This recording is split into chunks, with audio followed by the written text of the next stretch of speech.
kampiyon ng mga consumer. Aha. Kala ko, kampiyon sa boxing eh. 11 to 12 po siya. Ayan. Si Alvin Alchico. Oo. Partner, kahit nag-uulan na, binaha sa ibang mga lugar dito, lalo na sa Mindanao area, di ba? Tama. Napanood natin doon sa Sarangani. Oo nga, di ba? Akalain mo meron pa rin tayong heat index na napakainit. Bakit? Naitala ito sa Infanta Quezon, 49 degrees. Ala, Ay nako, kausapin natin. 49, Oo. sobrang lagnat na yun, ha? Kausapin po natin ang mismong mayor ng Infanta Quezon, si Mayor Lord Arnel L.A. Ruanto. Mayor, mainit na Friday po sa inyo. Mainit ba ngayon dyan sa inyo? Doris at Robert po. Nagbabaga. Sir Robert, maganda at mainit nga pong umaga. Naku, Muli mainit na naman po ngayon Opo, good dito morning sa po. Infanta Quezon. Opo. At magandang umaga, Ma'am Doris. Alright. Yun na nga po, tala ng 49 degrees Celsius kahapon. Oo. Bandang alas 2 ng hapon. At talaga pong naging napakainit. Kaya nagpaalala tayo dun sa mga kababayan natin na to keep hydrated at huwag masyadong expose ang sarili sa bilad ng araw. Napakadelikado po ng ganoong temperatura para sa kalusugan ng ating mga mamamayan. Tama. Meron na ba kayo naitala na medyo parang naging biktima nitong matinding nagbabagang heat index At sunod-sunod ba, Mayor, yan yung matinding init na yan? Maaraw po sa mga nakaraang araw pero hindi nagtala ng katulad na taas ng init Oo. na umabot ng 49 degrees. Sa monitoring po naman namin, dahil maaga rin kami nakapagbigay ng paalala, ay wala po tayo naman naitala sa mga ospital o sa ospital na meron po dito na naisugod ng dahil po sa init ng panahon. So talagang na-remind po natin mabuti na to take precautions at sumilong muna at between 10 a.m. to 3 a.m. ay dapat sana ay wag mabilad. Oo, matindi yun. 10 Huwag a.m. to masyadong 3 matagal p.m. yung exposure sa araw. Oo, Matindi. oo. Doon sa mga negosyo dyan, Mayor, wala naman pong Opo. naapektuhan because of this heat index na ito? Mayor.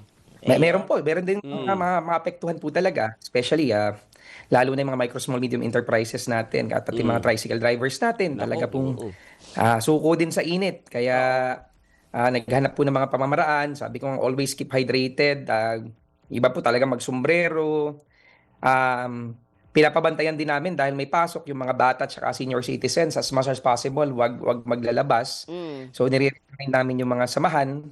At syempre sinama na rin po natin na kailangan talaga pag ganyan ng kataasang exposure sa araw, dapat fit din yung mga pangangatawan.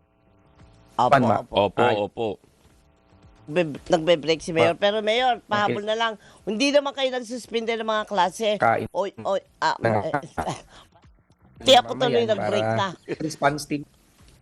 Andaw. Opo. Mayor, Hindi yung po kami klase. nakapagsuspindi ng klase noon dahil Ayun. bigla po nangyari yung pagbot ng 49 around hapon na po. So mga around 2 p.m. Doon po naramdaman yung pagsukat na umabot ng 49 degrees. Ayun, sige. Mayor, maraming salamat po sa inyong oras. Sana naman ma-refresh na tayo ng mga Correct. buko dyan sa inyo sa Infanta Quezon. No? Maraming Kasi buko. Sabi ko. apakainit eh. Mag-iingat po, Mayor. Salamat po. Ingat po. Salamat sa Robert, salamat Ma'am Doris. Ingat po Thank kayo. Thank you po. Mag-iingat Thank po si Mayor Lord Ardel L.A. Ruanto ng Infanta Quezon. O dahil nasabi na namin yung aabangan nyo bukas. Oh. At dahil eksaktong 9:00, Yes. ano pa bang gagawin namin? Babay na Di tayo. bye-bye! Bye. Happy weekend! Happy weekend.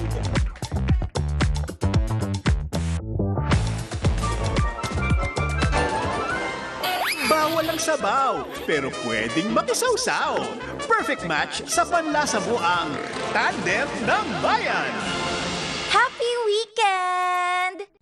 Bawat issue, dapat malinaw sa lahat. Bawat kontrobersya, pasimplihin. Di dapat mahirap intindihin. Sa usaping politikal at legal, bawat Pilipino may karapatang magtanong. And that's our democratic right. Kasama si Attorney Jess Falsis. Hindi naman tayo bata. We can assess for ourselves. Jess Asking. Tuwing Huwebes, alas 8 ng gabi. Simula July 23 sa PRTV Prime Media. Vice President Sara Duterte, the impeachment